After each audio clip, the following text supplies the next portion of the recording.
আমাদের জেনারেশনের ঘাড়ের সমস্যার নতুন একটি নাম হচ্ছে টেক্সনেক সিনড্রোম। দীর্ঘ সময় ধরে ফোন নিচু হয়ে দেখা, সিরিজ দেখা, নাটক দেখা, গেমিং খেলার কারণে কিন্তু ঘাড়ে এবং কাঁধে অতিরিক্ত চাপ, যার কারণে টেক্সনেক সিনড্রোম দেখা দেয়। আসসালামু আলাইকুম, আমি ফিজিওথেরাপিস্ট আসমাফরিন সুমি।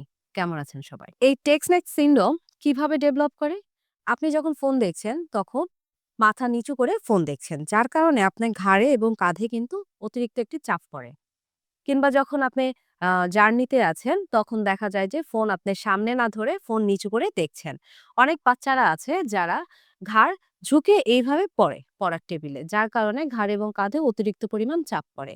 এই যে এই সমস্ত কারণেই কিন্তু টেক্সনেক সিনড্রোম দেখা দেয়। টেক্সনেক সিনড্রোমের লক্ষণগুলো কি? পেশেন্টরা যখন আমাদের কাছে আসেন, তখন বলেন তার ঘাড়ে এবং কাঁধে মনে হয় অতিরিক্ত কোনো একটা চাপ লাগছে। মনে হয় যে কোনো একটা বস্তা দিয়ে রাখছেন।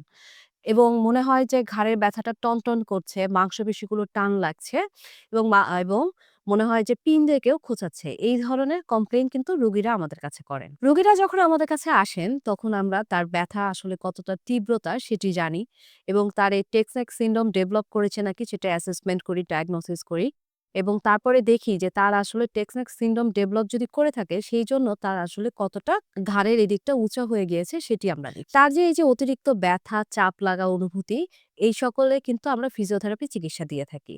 এখানে বায়োফিজিক্যাল থেরাপি খুব চমৎকার একটি রেজাল্ট দেয়।